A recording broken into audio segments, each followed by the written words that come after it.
Travel to Japan with Trafalgar with everything taken care of. From the must-see icons to exclusive one-of-a-kind experiences, learn local secrets and make deep connections that will bring the best of the Land of the Rising Sun to life. All with the expert guidance of a travel director. Contact your travel advisor or call Trafalgar at 866-513-1995 or visit trafalgar.com/tour Japan. That's TRAFALGAR.com/tour Japan.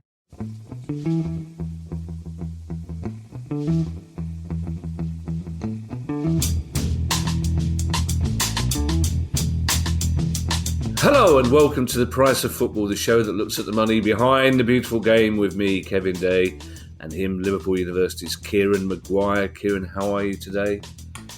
I'm all good. It's not been a quiet few days since we last met. I think it's fair to say, Kevin. I got a heads up on Friday morning that something big was breaking, and it was... I was in the gym at the time, and I sort of legged it home, and then things went a bit crazy for about 6 or 7 hours non-stop. So I looked very scruffy, I think it's fair to say, on a variety of broadcast media when I popped up at Sky and ITV and BBC and God knows who else.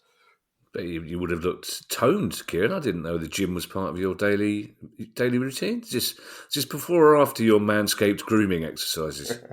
I wouldn't describe it as a daily trip to the gym. I'll be fair, Kevin, but we need to look after ourselves, guys. We all know, we're keep in shape.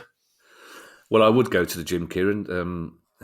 For two reasons. One is a lifelong loathing of looking at myself in shorts and t-shirt. And two is I've been waiting for 3 days for an engineer to come back with a part for my boiler, which isn't working. So I'm on my own in the house. I'm freezing cold. But as Ali said, well, it's your own fault because you keep saying you love winter. So now it's winter inside. Well done. It's questions day, Kieran, but as you've alluded, it's not questions day today, Kieran, unless the question is WTF is happening at Goodison Park. It's arguably the biggest story I think that we've covered on this pod from the very start. Apologies to clubs outside the Premier League who have also had points deductions, but it blindsided us a little bit because just on Thursday night we did a lovely gig at Dulwich Hamlet, and I reassured two Everton fans that I said, don't worry, if there is a points deduction, I said it'll be suspended, it'll be 3 point, you'll be fine, don't worry about it. So this came a little bit out of the blue. So we're going to do a special Everton show today, Kieran. Our lovely listeners will probably have spent the weekend reading all about it, watching various TV shows about it, listening to various radio shows about it. But that is a mere paddle in the pool, Kieran, because we are taking a deep dive. We're taking a deep dive and we'll be cleaning the barnacles off the bottom and scraping the sides of... I don't know if you have lichen. You probably do have lichen. So yes, just Everton today, Kieran. And I think I'm going to throw some questions at you. It's probably the easiest way to do it because it's a huge story, and it's much bigger, I think, than even the media have led us to believe over the past couple of days. So first of all, Kieran, tell us who the people were who made this decision. Right. So the Premier League does not want to be seen to be making the decision itself because it doesn't want to be accused of bias. So therefore, what we actually have is effectively 2 degrees of separation from the Premier League. The Premier League looked initially for somebody who's got a minimum of 15 years of experience in sports law. And they asked Murray Rosen, KC, who is a very experienced sports lawyer, to appoint the panel, to appoint the commission. So Murray Rosen QC, who could have been part of the panel himself, but decided he wasn't going to do that, he appointed David Phillips KC, again, a very experienced lawyer, a very experienced KC, has been a silk since 1997, knows his way around. So we had a KC in charge. Then there was Alan Greenwood, who is a judge, And thirdly, there was somebody from the world of finance in the shape of Nick Igo. Now, Nick Igo, he is on the EFL financial reporting panel, so he is used to dealing with things like this.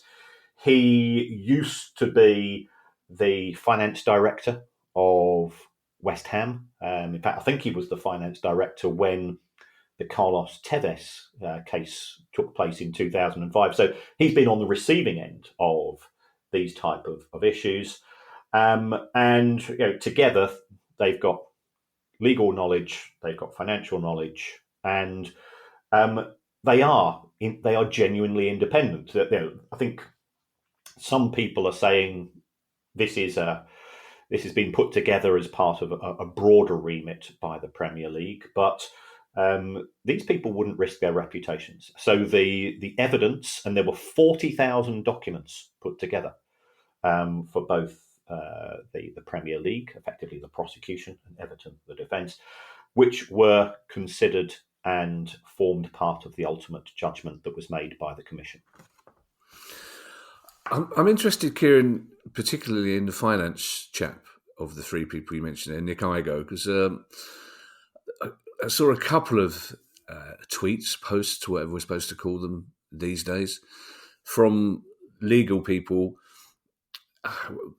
I don't think there'll be basically wondering why there was an accountant on the panel, essentially, and implying that a decision of this magnitude probably should have been left to legal brains, Kieran, and that perhaps the financial experts should be there to advise and point them towards various things rather than actually being part of the decision-making process themselves. Is there any fairness at all in that? I can understand the viewpoint, but if we take a look at the case of Derby County, when it was up before an EFL commission, one of the criticisms levelled at the commission was that there was not somebody with a financial background.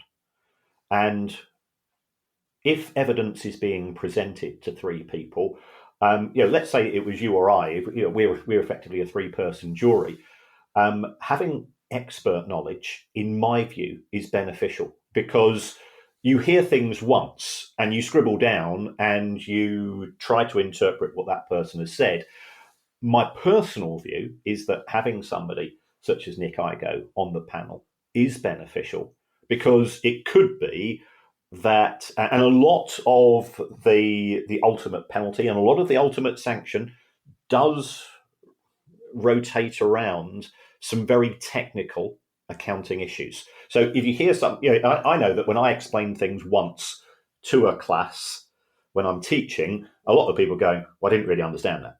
But they don't really want to ask the question again and again. And that's why I do video versions of all my lectures, because it allows people to go, I didn't really understand that bit, and they can go and watch the video. So by having somebody with an accounting and finance background, it allows them to, so if there's a question coming from one of the legal people, say, well, this is the rule. I can point you to the actual accounting standards where this comes from, and this is equivocal or this is ambiguous, and this is why perhaps Everton have taken position A on the matter and the Premier League have taken position B. So my view is that if you've got somebody, if you've got two lawyers, you don't need three. And therefore having somebody from a financial background, given that this case, if it was something to do with a player and an incident on the pitch, get the accountants off. But this all relates to financial issues, so therefore having a financial background is of benefit. Yeah, I think it's a general rule in all our lives. You don't need three lawyers, Kieran, in any situation. You've also made me paranoid now, Kieran, by saying there's three of us on this jury. There's quite clearly only two, Kieran, unless there's a secret podcaster that you've now I don't know about. It's like, on the call. Hasn't producer guy told you? One of our Patreons, he draws one out a week, and they sit in listening to us. Oh, that's a terrifying thought. It's a terrifying thought, especially our discussions before we start the broadcast. Now, listening to various reports over the weekend, Kieran, the actual basis for this judgment has been discussed in only the broadest of terms, I feel.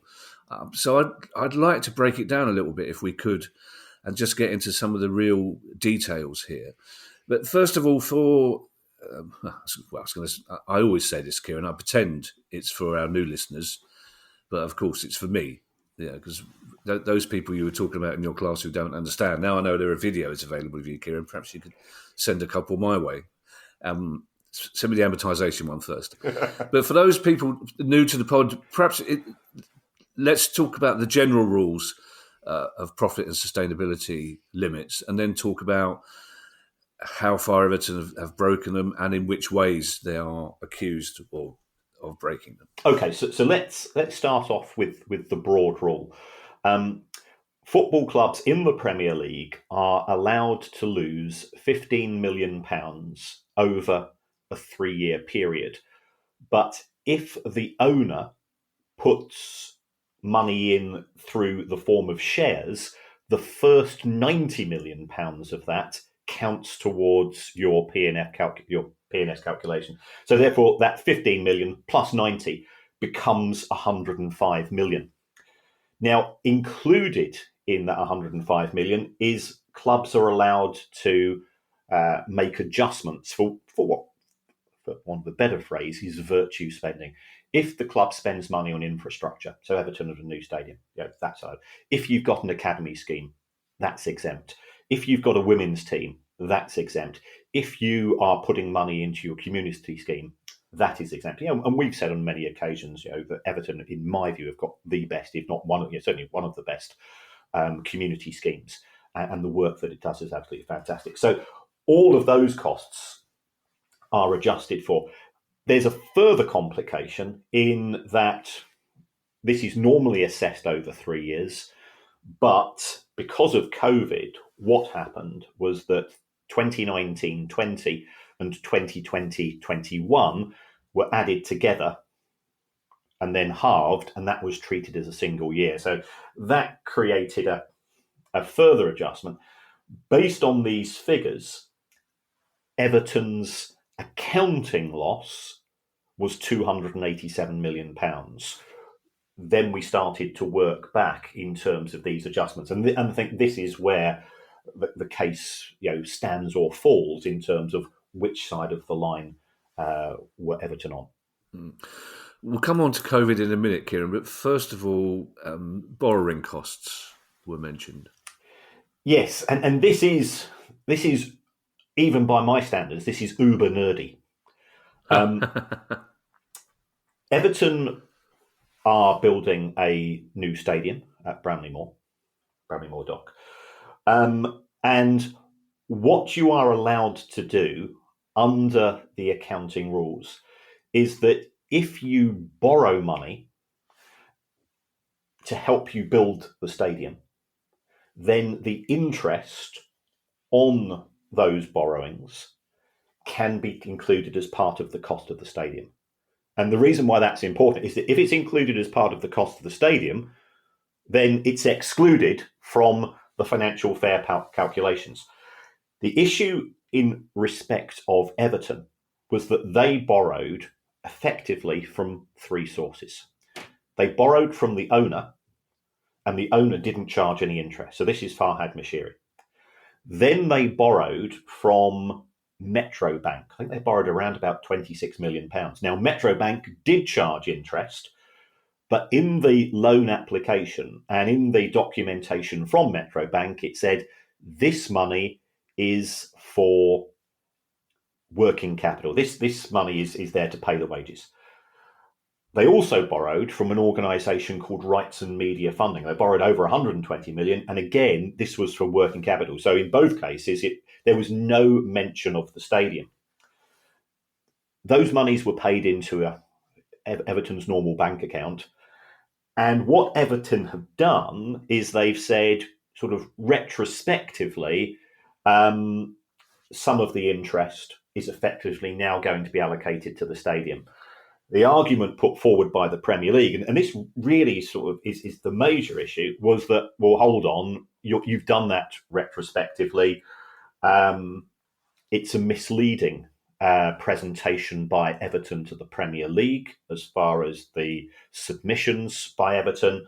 And I think this formed part of the reason why the Premier League decided to charge Everton in the first place. So it is a very technical issue. There's lots of unanswered questions. There's lots of things you go, this is really strange behaviour. Everton, for example, spent £54 million on the stadium before planning permission was given. You wouldn't normally do that, but that doesn't mean that there's anything malevolent. And we've often had this discussion with regards to when things go wrong at clubs.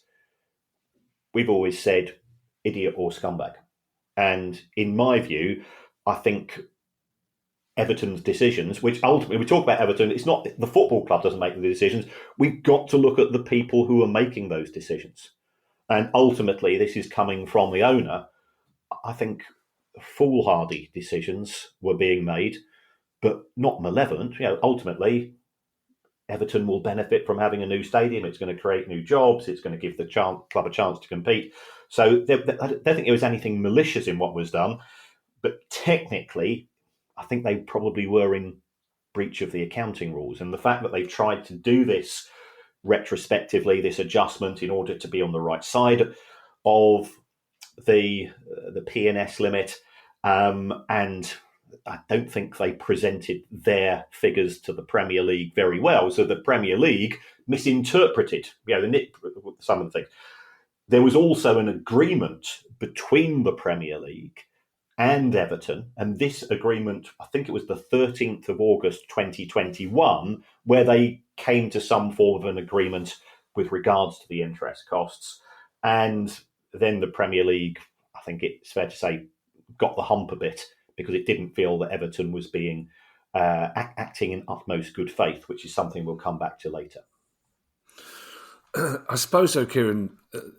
Legally, there's no real difference between malevolent and careless, is there? I mean, whatever the motives, the legal argument is these things were done.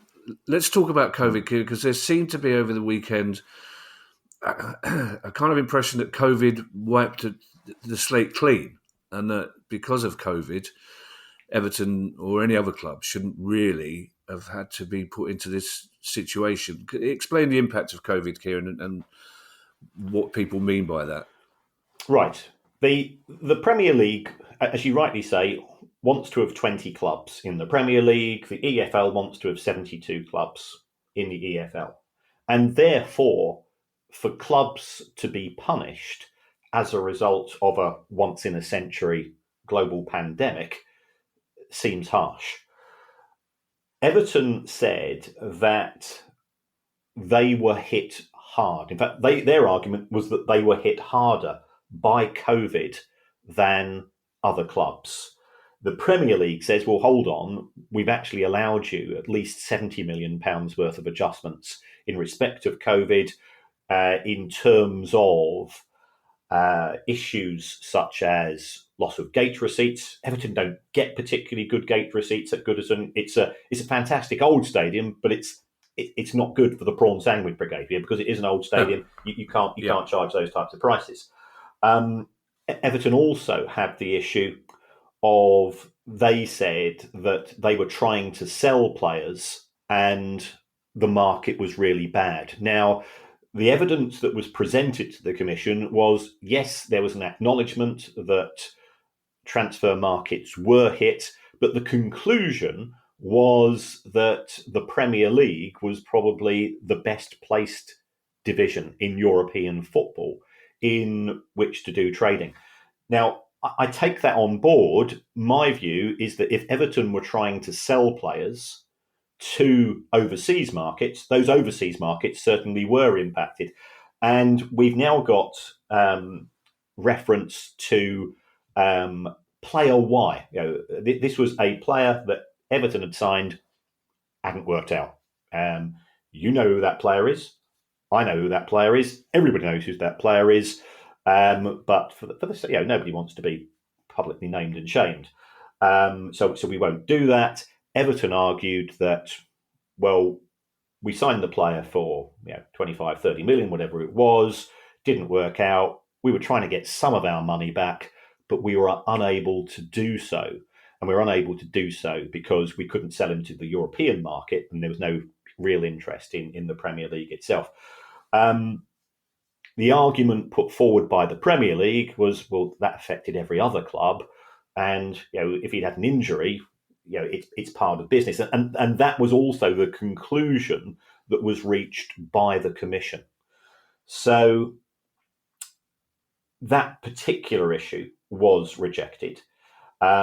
The other COVID costs were accepted by the Premier League when it did its calculations in getting this £287 million down to the Premier League came to a conclusion that Everton were about £20 million over the allowed limit. So they'd given it 70 million. Everton's additional claims were rejected. Everton have also said, we were in a unique position as far as the Premier League was concerned, because when Farhad Moshiri took over the club, his aim was to accelerate Everton up the Premier League and therefore spend a lot of money in 2 or 3 years and then start to slow things down. And COVID messed up that global model that they had. I don't think that the Commission necessarily agreed with that. They say it's part of business risk. I don't mean this question to sound at all flippant, Kieran, but when we talk about player Y, is that how he was referred to in the report, or would the player have been specifically named in the report? No. We've got 2 players. We've got player Y, who was cited as an example for the lack of progress in the transfer market. And in addition, and so he was given anonymity because it could affect his career going forwards. Of course, yes, of course. There's also reference to player X. Now, player X was arrested for an offence, was suspended by the Football Association. I think it was quite a serious allegation that was made. No, I don't think there were any subsequent charges were being made. Player X cost a lot of money, but it also meant, of course, that Everton were unable to play him. Now, Everton initially said, well, we feel that we were unaware of the surroundings, and potentially we could have had a litigation claim against the player. Now, is there a history of this? Well, if we go back to Adrian Mutu, who was effectively sacked by Chelsea for cocaine use, Chelsea won a case. Everton subsequently decided that they felt it was not in their interest, but also not in the player's interest. The player's mental health was very seriously affected by these allegations. It's effectively, his career has been terminated as a professional footballer from what we're aware of. And therefore they said, well, surely we should have been given an additional allowance with regards to this player, because we've tried to look after the welfare of our player. The conclusion reached by the panel or the commission in respect of this player was that's part of business risk. If the player had joined you, what happens if he'd had a loss of form and therefore he failed to deliver?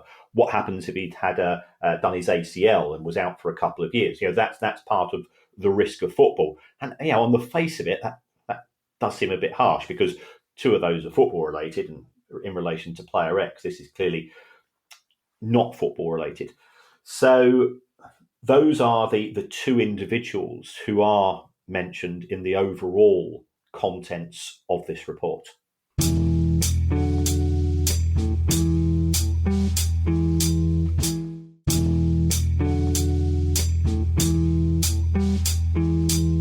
I think, Kieran, even the most loyal Everton fan would acknowledge that their transfer dealings haven't been that brilliant in the last 4 or 5 seasons, to the extent that you probably could throw in player A, player B, player C, all the way through to player X and Y in there. The other thing that was bandied around over the weekend, Kieran, a lot of people going, well, oh, COVID. But the other one was, oh, Ukraine. What was the effect of the Ukrainian embargo on the Commission's outcome? Well, again, this formed part of Everton's defence. The club said it has close links with Alisher Usmanov. We discussed at the time that Everton had accepted an option, a £35 million option for the naming rights for the new stadium with Alisher Usmanov's USM Holdings company. And it looks as if there was going to be a deal for the USM Arena to be created once Bramley Moore Dock had been completed. Everton then said that they were in discussions with USM to bring forward the naming of the stadium to 2022. Now, there's no evidence that a deal was agreed, but they say discussions were taking place. And then when Russia invaded Ukraine in March 2022, Everton took the decision to sever all links with Alisher Usmanov, which meant, of course, that these potential naming rights would not take place. This is a tricky one. Alisher Usmanov is the former business partner of Farhad Moshiri. I believe he was actually banned from the UK 6 months before Russia invaded Ukraine. So there were issues, but that doesn't necessarily stop one of his companies from sponsoring the football ground. It would seem strange for an institution to have naming rights for a stadium 2-3 years before the stadium's open.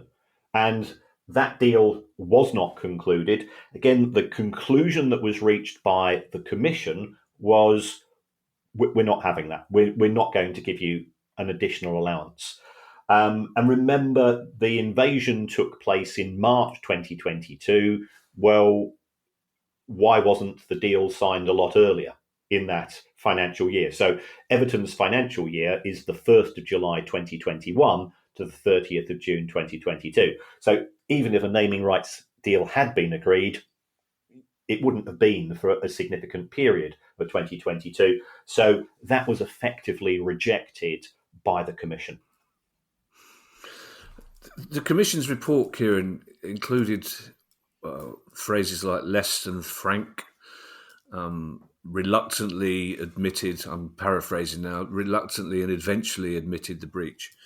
But Everton, of course, have still denied these charges. They intend to appeal. Let's put it that way. They've made sure they intend to appeal. If they do appeal, Kieran, and that appeal is deemed frivolous, is there a potential chance of an extension to the points deduction? Well, it would appear that the Premier League wanted a 12 points deduction. If a new commission is put together, it could be involving different individuals, and they could have a different interpretation of what they see. I don't think frivolous would be an appropriate excuse to increase the extent of the points deduction. The reason why we often refer to frivolous appeals is to stop football clubs putting in an automatic appeal in respect of a red card for a player, which triggers a 2-match or a 3-match suspension. If it is deemed to be frivolous, you bang to rights, then potentially you can have an extension or in terms of the suspension. So I don't think that would be the case. As far as Everton's success of the appeal is concerned, I think it will focus upon the issues that we looked at: the interest charges, the issues with regards to COVID in Ukraine. Everton also claimed that the transfer levy, which applies to all transfers, well, some of that should be allocated to the academy, because sometimes clubs sell academy players. That was pretty categorically rejected. I think that was a bit of a long punt, that one, as far as Everton are concerned. But they will be saying that, as far as the other issues is concerned, that they're entitled to potentially more sympathy. We saw, I think, in the case of Sheffield Wednesday, when they were up on charges, they appealed, and that did result in a reduction as far as the points tariff was concerned. Before we move on, Kieran, what would your instinct be about the outcome of any appeal?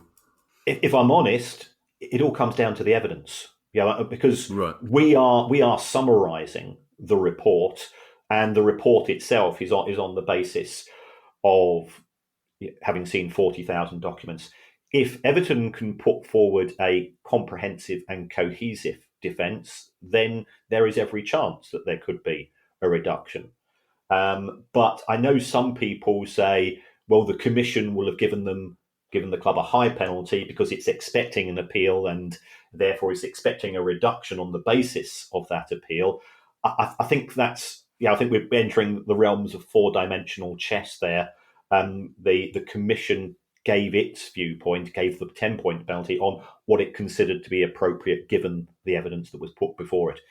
A different commission could reach a different conclusion. Well, let's move away from the realm of four-dimensional chess, Kieran, which is somewhere I'm not particularly happy. I don't like the idea of looking up a rook's bottom, to be perfectly honest. Let's move into the safer world of conspiracy theory, Kieran, and let's talk about the timing of this punishment, because I think it's fair to say that's where the conspiracy theories have been kicking in over the weekend. First of all, there are many people who say this is purely to say to the government, despite what you said in the King's speech 2 weeks ago about introducing a regulator, we don't need a regulator. Look how tough we can be all on our own. Look at us, Gov. We're being completely tough. Is there any truth to that, do you think? I don't think so. Now, as you know, I have been critical of the Premier League with regards to its response to the white paper, certainly in respect of the charges which were levelled against Manchester City, where Manchester City was given no notice that the Premier League were going to make charges, and that did coincide with the publication of the government white paper. I think this is not the case. I mean, the Premier League's made its position perfectly clear. It believes that its governance and its finances are best made by a combination of sovereign wealth funds, billionaires, oligarchs, and hedge funds. And that's one viewpoint. And other viewpoints are available that other stakeholders in the game, such as fans, perhaps have an alternate view as to what's best for English football. So I think personally, this is where the Premier League has had little choice. There was a case for saying, should the hearing have been heard in 22-23, and certainly this was something which was summarised by the Commission itself. It said, given the quantum of evidence that was being put together by both sides, you simply could not have heard or gathered together that evidence to make a decision which would have impacted upon Everton for last season, in which a 10 points deduction would have relegated the club, and also a 10 points deduction in 21-22 would have potentially relegated the club as well. Well, I'll come on to that in a second, because these next two conspiracy theories, if you like, are linked. The first one is an opinion expounded purely by non-Everton fans, but there are a lot of them, who are saying that the timing is deliberate because this was still early in the season, but it's a Premier League season where we've probably got three of the worst clubs the Premier League has seen for quite some time. You can probably predict the three clubs that are going down already. So this 10-point deduction is a nuisance for Everton, but they will still safely avoid relegation, is what a lot of people are saying. Now, I'm on about to share this, Kieran. I don't believe in it, but it's a view that's being held by many and some quite serious people as well. I've yet to find out what Dion Dublin thinks of it, which is normally my touchstone for what serious people think of it. But there are a lot of people saying this, Kieran, that this is deliberately timed so that Everton have got plenty of time to get those points back and beat those teams that they need to beat to finish above the three so-called worst teams in recent Premier League history. Do I think that Everton will be relegated this season? No, I don't. Do I think that this is a deliberate attempt by the Premier League to have its cake and eat it, in the sense of, A, it is seen to be addressing some of the financial concerns with regards to how its individual members behave, and B, ensuring that one of those senior teams in the shape of Everton is not relegated? I think that's personally nonsense. There was not enough time to do this towards the end of last season. Other clubs could have been promoted, but the three best teams in the Championship were promoted last season. Yes, they've had a poor start to the season. Yes, you and I have had separate discussions where we've said this is the weakest looking Premier League that we can remember, and Palace have been there for 10 years. I know Brighton are in their 7th season, but that's football. It's the way that things happen. So it's not a view that I personally hold, and I'm quite happy to be a critic of the Premier League, but on this occasion, I think it's nonsense. And one of the phrases that clearly leapt out at fans of clubs who have been relegated from the Premier League in the past 2 or 3 seasons is that Everton gained a sporting advantage over 4 seasons. Now, this, of course, has raised the prospect again of legal action from those clubs that were relegated instead of Everton in the last 2 or 3 seasons. What has this made this any more likely than that? Yes. If you've got a can of worms, consider it opened, I think would be my viewpoint here. If we go to the judgment which was made by the Commission, it says, effectively, there is no doubt that spending more money in terms of both wages and transfers gives you a sporting benefit, and therefore non-compliance with the financial rules meant that Everton had a sporting advantage. Now, that is inferred. It cannot be quantified, because Everton's argument, and to be fair to Everton, they've held up their hands and said, look, we bought a load of rubbish on occasions. We made some absolutely terrible recruitment decisions in terms of both managers at times and players. Also, you can say, I think, was it December 2020? Everton was second in the Premier League. So, there was at one point in time that it was working really well. But with regards to the other clubs, what's not really being commented upon was that if you go to the Premier League website, there are, in fact, 2 documents which were published at the same time, one of which was the conclusions of the Commission. The other one was a complaint from 6 clubs, Leeds, Southampton, Leicester, Burnley, and so on, that they suffered as a result of Everton's overspending. Now, the person representing those clubs is our friend Nick DeMarco, and Nick's put something on social media to that effect. It's his job, so he's not biased for or against Everton. And what that second document said was effectively, this is the complaint by those clubs. The conclusion was, let's deal with the Everton case first and perhaps revisit whether those clubs want to make another complaint once the Everton decision has been made. Now, that decision has been made, but of course, Everton have put in an appeal. So what we will find is that if those clubs are going to put in for some form of recompense, which one would presume would have to be financial, and again, the precedent we have there is the Carlos Tevez case in 2005, where West Ham and Sheffield United, we believe, had an out-of-court settlement somewhere in the region of £20 million because Sheffield United were relegated, then that could be revisited at a later point in time. So the clubs that were relegated, they would say, we've lost out because we're no longer receiving Premier League broadcasting rights. Also, there could be complaints from clubs that said, well, we finished 15th in Premier League in this season. If Everton had a points deduction, we would have finished 14th, and therefore we would have had an extra £2.1 million in what we refer to as merit fees. And then the clubs might say, well, if we had finished 14th, our sponsor would have given us extra money. The ripple effect is huge, and it's ridiculously messy, and it's quite depressing. Silver tongue friends, you're going to have a. You're going to have a. I'm sorry, that was Siri. Silver tongue friends are going to have their hands full and trying to work out.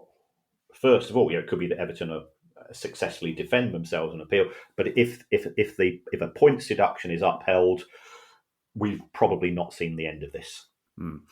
Was that Siri saying, calling silver-tongued friends? Yes. I do have a can of worms, as it happens, Kieran, but unfortunately no method of heating them at the moment, so it's cold worms for me today. I think we've done very well, Kieran, to not mention so far Manchester City and Chelsea, because they are two clubs that have been mentioned a lot over the past couple of days. Normally, after the phrase Pandora's box, people have been entertaining themselves with how far down the pyramid Manchester City and Chelsea will end up if the same rules apply. But is there any direct equivalence, Kieran, between the Everton case and the Chelsea and Man City case? So those people that are optimistically looking forward to huge points deductions for Man City and Chelsea, are they likely to be disappointed? Well, I expanded my share portfolio on Friday. I bought shares in asterisks.com in the view that sales of their products are going to go up. I think one of the things which was interesting was that Everton initially said that they felt that they were below the limit. And then they said, effectively, sort of halfway through the hearing, okay, hands up, Gov. We think that we have exceeded the limit, but we've only exceeded it by £7 million, not the 20 that was the ultimate conclusion. Everton's argument is that ultimately this is a financial matter, and therefore they felt that a financial penalty was appropriate. And you and I, we've said on the show, we go to a match. Yes, you might disagree with the selection of the team. Yes, you might disagree with the referee's decision. Yes, you might go apoplectic about a VAR decision and so on. But ultimately, we accept the result. And we've either got 3 points, 1 point, or 0 points. And I think that's what fans, there's no doubt, that's what we go to football for. So the argument put forward by Everton was they subsequently said, we believe we have exceeded the limit, and we feel that a financial penalty is therefore appropriate because these are financial issues. We've messed up. We've misinterpreted the rules. We've perhaps double counted this and that. And accountants make errors, just like everybody else.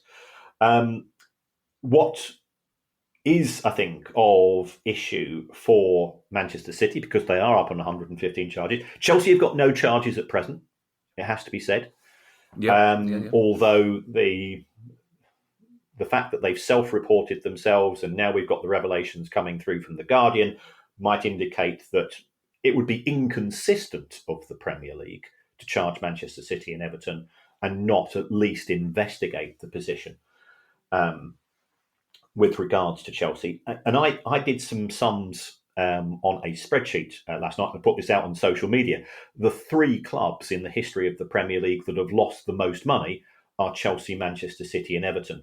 And oh wow, and I think it's more than coincidence that two of them are up on charges, and one of them I think has probably be watching its email inbox with great care. So I think the issue for Chelsea and Manchester City, they know that should the charges be upheld by any commission, the most likely tariff is going to be a points deduction. So if they thought it'll be a financial penalty, I cannot see that happening. We now have a definitive rule which has been made, and I can't see why any other commission would take an alternate view going forwards, because otherwise there would be, one of the things we get angry about in terms of football is a lack of consistency with regards to VAR, referees' decisions, and so on. Well, surely that's got to be applied outside of the field of play as well.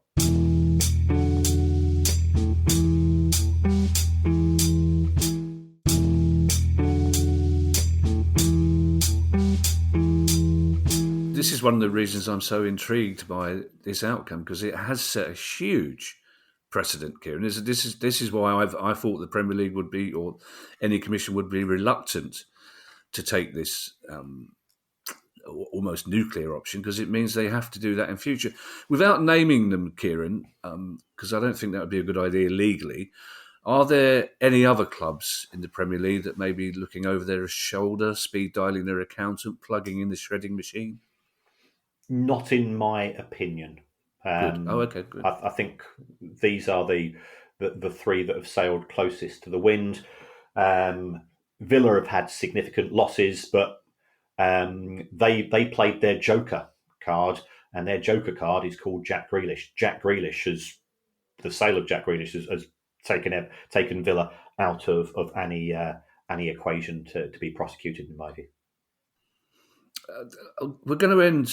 Well, it probably won't be shortly, Kieran, but we're going to end with a couple of general questions for you about this case and its implications. But one last specific Everton question. Will this have any impact at all on the potential takeover by 777?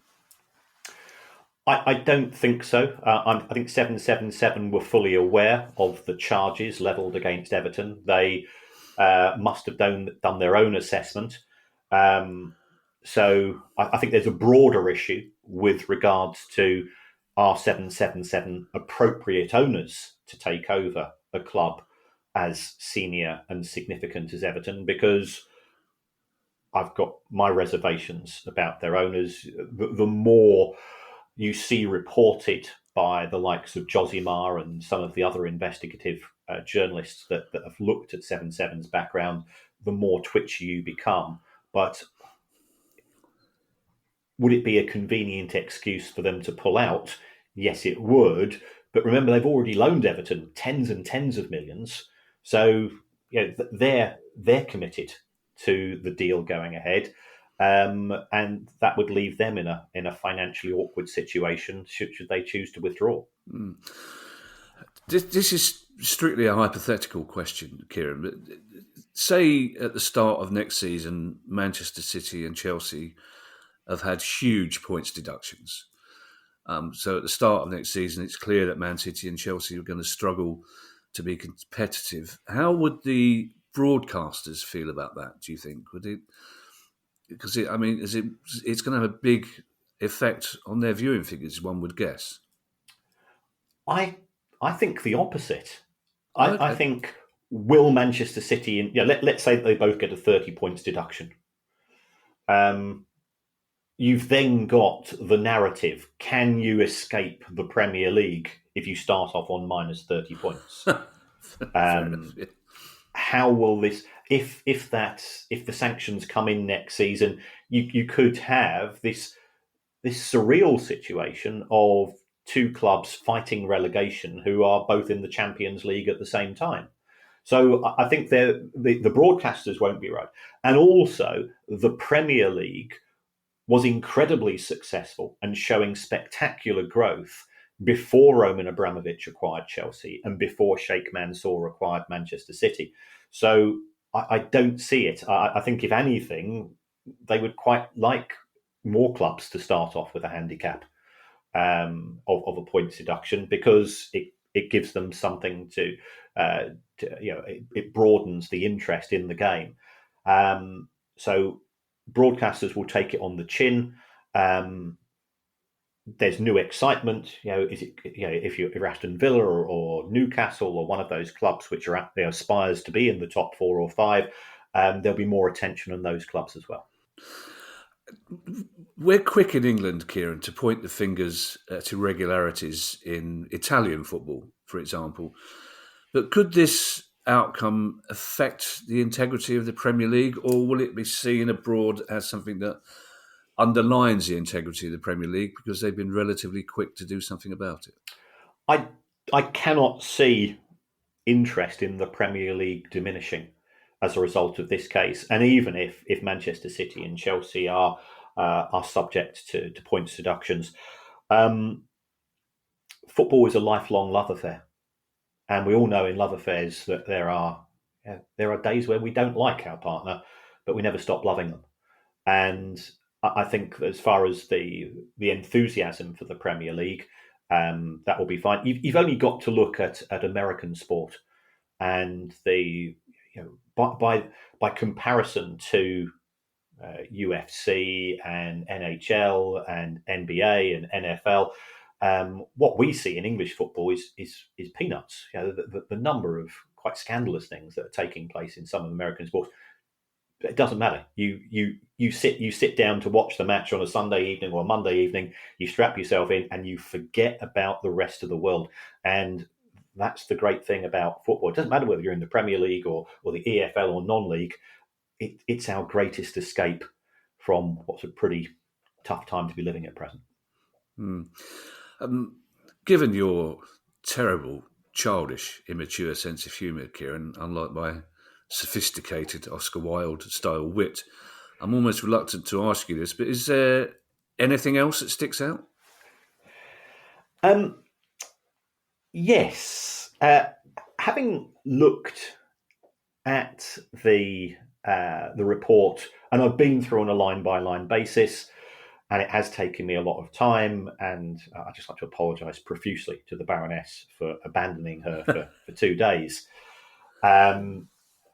Yes, when you say sometimes we always love our partner, but sometimes we don't like them. I mean, you've probably been pushing that envelope the last couple of days. Yes, I think I probably have. Yes, I was surprised that some fairly senior people who were working at Everton don't appear to have presented evidence to the commission. So this was highlighted by Jonathan Northcroft in the Times. So I think Grant Ingle, who was the finance director during this time, according to what I've read from Jonathan Northcroft, he didn't present evidence. And given that he would have been involved in the decision making, that to me seems strange. I think the former chief exec was also didn't necessarily give it. And why would people this senior decline to give evidence? Now I'm doing that on the basis of something that I've read in the Sunday Times. So apologies if I've got that wrong. My overall feel with regards to this was its spectacular mismanagement, its incompetence at executive level. But why should Everton fans have to suffer for the basis of other people's incompetence? Now, the counter argument, and I understand it, is what else could the commission do other than give a points deduction? Well, I think we've just about covered all we can do. I'm sure there will be questions. Apologies, by the way, to those of you who might have been hoping that your question would be answered this week, especially to those people who came to our show at Dulwich on Thursday, our book event. Again, there were so many questions, we didn't get around to all of them, and I did promise that we would answer them today. I promise we will answer them on our next question pod, Kieran. But there's one last just question I would like to ask you, Kieran, because Sure. I certainly didn't expect this outcome, and I didn't expect it this quickly. Were you at all taken aback by it, Kieran? Because we've spoken about it at length in every live show we had, and I think this I wouldn't say it blindsided you, but it certainly came as a bit of a bombshell to most of the rest of us in football. I was not surprised that it was a points deduction. I was surprised that it was 10 points would be my summary. We are ultimately looking at a willy waving contest between accountants, Yeah. which determined the extent of the deduction. If it had been 6 points, I think that still would have acted as a deterrent for other clubs. I think, I genuinely feel that Everton will appeal and could see a reduction. And is it going to increase the chances of them being relegated? Of course it does. It would do for anybody. But in terms of the fear of fans, for the reasons which we've discussed, and Everton have been playing some decent enough football anyway. Anybody's, we've both our sides have played them in recent weeks, and we got a point which we were a bit lucky about. And you didn't get anything from them. Yeah, they're doing reasonably okay. Mm-hmm. You had to end it on that. See, I can't bring myself to say that when Everton have just had 10 points deducted. I can't say you've ruined it, Kieran, by mentioning that performance. I interviewed Roy Hodgson last week. He wasn't happy with that performance. He actually said he nearly went into a third bottle of wine on Saturday night. So I love Roy Hodgson. I love Roy Hodgson even more than who knew that me and Roy Hodgson had so much in common. Thank you to everyone who's donated to the pod via our Patreon page. If you'd like to make a small monthly contribution as well, that would be very kind of you. And you can also get access to our chat community and our regular quizzes. You can go to patreon.com/priceoffootball to do that. And our next Discord session for our ultras will be on Tuesday, the 28th of November at 7:30 p.m. That's Tuesday, the 28th of November at 7:30 p.m. If you have a question you'd like answered on the show, and if there are elements of the Everton saga that we haven't covered, then feel free to ask us those and we'll try and slip those into the top of the pile next week. You can email us at questions@priceoffootball.com. Now, we had a lovely time at Dulwich Hamlet on Thursday night. Everyone looked after us very well. And we will be in Hastings in December on Wednesday the 13th for another book event. But this one is also a library event. Kieran and I are huge fans of libraries and we'll do anything we can to make sure that we keep them in our town and city centres. So this is an event with East Sussex Library. We'll be talking about our new book and discussing a few pressing football finance matters for good measure too. If Thursday night in Dulwich is any indication, we were supposed to do 50 minutes. We ended up doing 2 hours. But there'll also be a chance to meet us both. That makes us sound a bit grand, doesn't it, Kieran? You get a chance to meet us both. And also, as it's local, Fendi might come along. That'll definitely get people. That'd be great. Yeah. And you can, the copies of the book will be available, trust me, which we will happily sign for you. Tickets are free for this event, but they're very limited. So if any Sussex Price of Football listeners fancy a night out in Hastings, or if any of you fancy getting on a train and coming down, or flying in, you'd be more than welcome. It says here it's the most exciting thing to happen down in Hastings for 967 years. But that was a note added by the chap who's organising it. So don't have a go at me, Hastingsites, or whatever people call. You can click in the show notes to register for your ticket. And if you'd like to buy our book or one of our other books, get yourself a Price of Football t-shirt, all that sort of thing. You can find details on their website, priceoffootball.com. We'll be back on Thursday with our traditional news pod, which I suspect will also contain the words Everton, Manchester City and Chelsea. In the meantime, I shall hand you over to Mr. Kieran Maguire for his customary farewell. Thank you so much for everybody who came to Dulwich. We had a fantastic time. I was able to sample some craft lemonade, which was very, very much appreciated. You got quite giddy on it as well, didn't you? I did. You took them to task as well, Kevin. It has to be fair. There's various ways that you can support the show. If you've read the book and like to give us a review, that will help us in the Amazon algorithms. But as far as the podcast algorithms are concerned, if you can give us a review, it genuinely makes a difference. Helps our credibility when we're in chats with people who are thinking about coming on the show and thinking, yeah, I'm not so. Who are these guys? But by all accounts, it doesn't matter who you write about or what you write about in the review. So you could even say you would rather have the show presented by Ken Dodd and Julian Cope, two fine citizens of the city of Liverpool, and it wouldn't make a blind bit of difference to us. Oh, that would need notes and a director's cut, wouldn't it? That one. Yes. Bye, everybody. Bye. The price of football.